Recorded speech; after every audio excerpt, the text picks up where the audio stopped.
O presidente americano Donald Trump publicou então mensagem na sua rede social afirmando que o fluxo de petróleo que ia de Venezuela para Cuba foi interrompido e que o regime cubano tem que procurar um acordo com Washington. Nas palavras dele, antes que seja tarde demais. Vou pedir então que a gente coloque na tela e vocês vão acompanhar comigo exatamente o que falou o presidente americano. A gente já vai desdobrar a informação periférica a respeito do assunto. Vamos lá, você está acompanhando comigo então. Aqui está então a fala de Trump. Ele falou o seguinte: Cuba viveu por muitos anos com grandes quantidades de petróleo e dinheiro da Venezuela. Em troca, Cuba forneceu serviços de segurança para os dois últimos ditadores venezuelanos, mas não mais. A maioria desses cubanos estão mortos no ataque dessa semana passada dos Estados Unidos. E a Venezuela não precisa mais de proteção dos bandidos e extorsionários que os mantiveram como reféns por tantos anos. A Venezuela agora tem os Estados Unidos da América, as forças armadas mais poderosas do mundo de longe para protegê-los e iremos protegê-los. Não haverá mais dinheiro do petróleo indo para Cuba, zero. Eu fortemente sugiro que eles façam um acordo antes que seja tarde demais. Obrigado por sua atenção a esse assunto, presidente Donald J. Trump. Tá aí então a fala do presidente americano. As mensagens não deram detalhe ou termos de um eventual acordo, nem definiram medidas específicas caso Cuba não responda ao alerta, mas estabeleceram aí esse tom de pressão pública e direta que já é característico do presidente americano. Em tom de brincadeira, o Trump também replicou nas redes a mensagem de outro usuário de que o secretário de Estado dos Estados Unidos, o chefe das relações exteriores, tão conhecido no Brasil depois da crise diplomática envolvendo a Lei Global Magnitsky, Marco Rubio, seria presidente de Cuba. Temo aí, tá na tela então.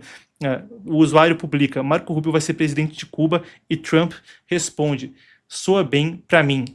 Mas indo para além do líder americano, então, a gente vai para o líder cubano Miguel Díaz-Canel, que declarou também no X que o país não está em negociação com os Estados Unidos e que qualquer diálogo exige respeito à soberania nacional. Ele disse que Cuba não aceitaria imposições externas e que a sua política externa é definida pelo Estado cubano de forma independente. O chanceler cubano Bruno Rodrigues também reforçou essa posição, tá? Ele indicou que as declarações do presidente americano eram uma, aspas, tentativa de coação e que a ilha mantém o direito de estabelecer relações comerciais.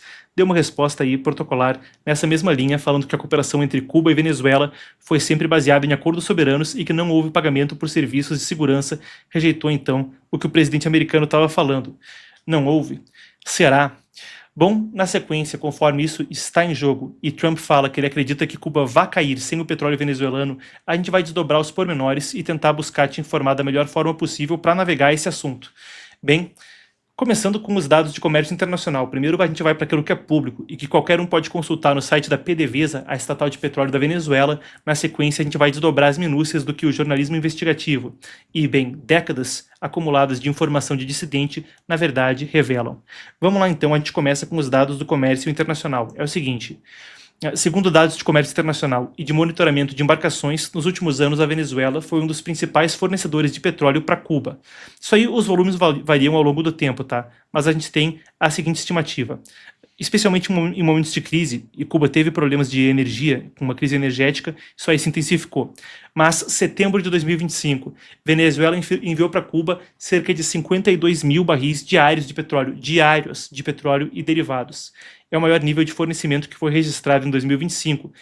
Mas a gente tem ainda mais informações, tá? 52 mil foi o pico, mas 27 mil barris de petróleo por dia, em média, de janeiro a novembro de 2025, indo então da Venezuela para Cuba.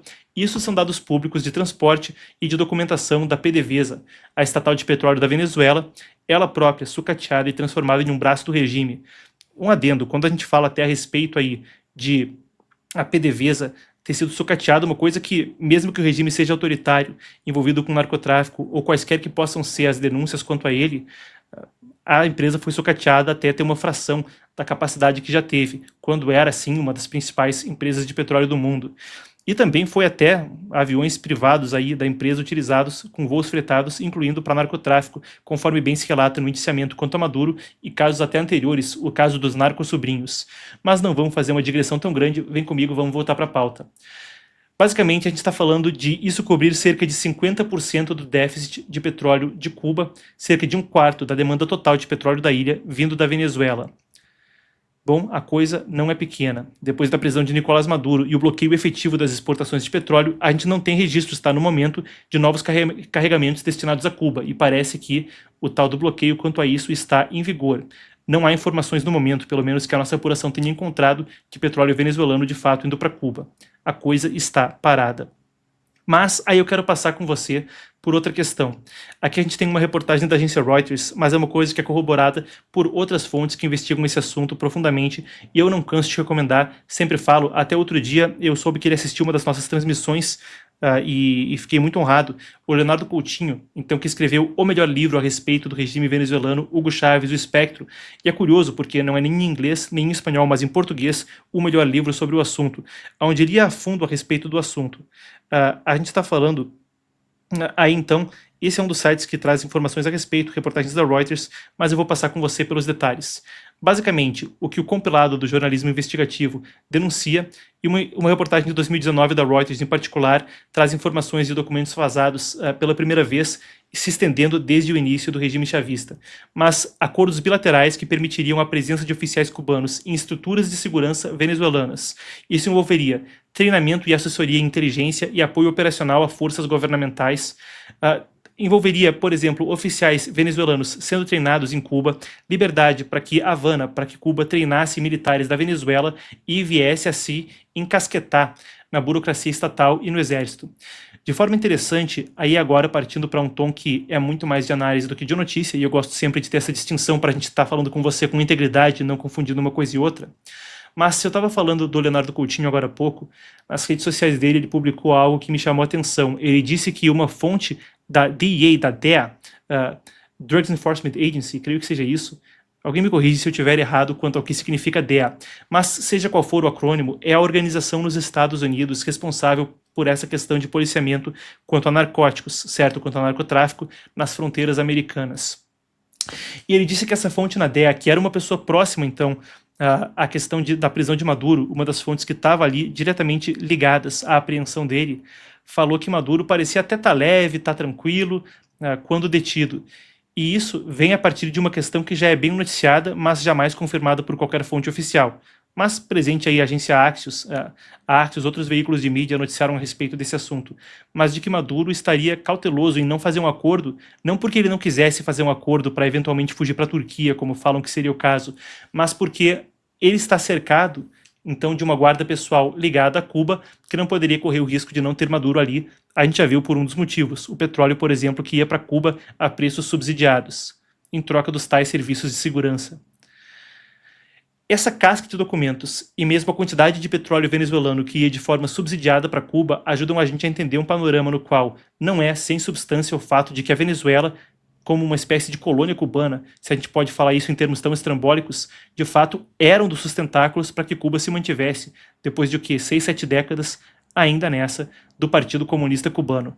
Agora, a ver como a coisa se desdobra. Trump pede um acordo antes que seja tarde demais. Vai ter? Mas enquanto a gente está aí, antes da gente prosseguir, porque depois a pauta vai mudar demais, eu quero endereçar mais um ponto que tem sido discutido a respeito da prisão de Maduro. E é uma questão que me foi perguntada, não estou tão produzido para isso, a gente depois podia fazer até um segmento de perguntas e respostas e rodar uma vinheta específica. Mas quando a gente fala a respeito da prisão de Maduro, existe um debate que eu quero endereçar antes da gente seguir a pauta do programa. É um debate que se concentra em torno da seguinte questão. Ora, mas depois então que Maduro foi capturado, isso não poderia ser um fator que tornaria mais, que daria um ânimo, daria aí uma questão anímica para, por exemplo, a China fazer uma coisa parecida em Taiwan com o Lai Ching-te, o que quer que seja, ou para, sei lá, o Putin fazer a mesma coisa com o Zelensky, e isso não transforma o direito internacional em letra morta? Ora, é uma pergunta aí que tem muita nuance, mas primeira questão, e eu sempre reitero esse ponto, fiz essa análise anteriormente, não vou repetir ela aqui, o pessoal pode voltar nos cortes e ver. Um dos cortes no qual eu falei isso é aquele do Trump saindo da agência, de 66 agências da ONU. Mas o direito internacional há muito tempo tem se mostrado ineficiente. A saída dos Estados Unidos de 66 agências internacionais, 31 das quais da ONU, e, anteriormente, saída de OMS, saída de corte de financiamento para o NRWA, é parte de um entendimento que não vem só dos Estados Unidos, de que essas organizações, fundadas depois da Segunda Guerra Mundial para tentar evitar que um conflito como aquele acontecesse novamente, não estavam sendo eficientes. Desde a OMS, muito criticada durante a pandemia, e da qual os Estados Unidos saíram dizendo que não conseguiu demonstrar a independência do Partido Comunista Chinês, até outras organizações. Bem, se a gente fala do Partido Comunista Chinês, a gente entende até melhor a postura americana. Em dado momento, 1/3 das agências da ONU tinham membros do Partido Comunista da China, principal adversário estratégico dos Estados Unidos. Então, 1/3 tinham membros do Partido Comunista ou na posição máxima de liderança ou ali entre os 3 principais na liderança da agência. Esse tipo de atrito e críticas quanto ao Conselho de Segurança da ONU, críticas quanto, sei lá, a gente pode passar aí pela Organização Mundial do Comércio, por exemplo, que desde 2019 não é um mecanismo eficiente de arbitragem, tudo isso já dava o tom de que, quando a gente fala desse assunto, o direito internacional fica com um quê de letra morta. Mas eu acho que ainda assim existe uma situação na qual a prisão de Maduro dá um clima de bang-bang no mundo, de que é um grande faroeste aí, aonde se pode tudo e o negócio fica pela lei do mais forte e as leis que operavam, poderio militar, poderio econômico, diplomacia personalíssima, antes dessas agências serem estabelecidas. Então, por um lado, poderia isso incentivar ações similares, seja dos Estados Unidos ou de outras nações, por um lado, com esse clima de bang-bang que fica concretizado aí com a captura de Maduro, poder-se-ia dizer que sim. Existe um outro lado dessa análise, entretanto, que é o seguinte, olha, precisamente porque o direito internacional parece mais e mais letra morta, e o que vale é a lei do mais forte, a ação na Venezuela tornaria menos provável que houvesse uma coisa parecida acontecendo por parte de China e Rússia. Explicando, esses países já tinham aí um desdém pelo direito internacional, não é de hoje. A Rússia, dos idos tempos da União Soviética até o governo de Vladimir Putin, ele próprio, um ex-agente da KGB, ex-diretor do órgão sucessor da KGB, a principal aí agência de inteligência soviética, a FSB, ou mesmo a China aí, com o Mar do Sul da China, que não respeita a disputa arbitral do Mar do Sul da China desde 2016. Já havia esse desdém pelo direito internacional. Mas esse clima de falta de regras no direito internacional faz valer a lei do mais forte. E com a captura de Maduro, os Estados Unidos mostraram que, operando nessa lei do mais forte, a coisa fica muito complicada para os adversários. Então, 2 pontos dessa análise. Por um lado, aumenta o clima de que não tem direito internacional. Por outro lado, por isso mesmo, torna menos provável algum tipo de ação, com a disposição de uso de força acachapante pelos Estados Unidos. Até me desvirtuei aí um pouco da pauta, mas vale a pena, tinha gente me perguntando a respeito do assunto. Não sei se eu fui prolixo, se usei palavras aí muito carregadas nisso aí, mas acho que deu para dar uma imagem geral.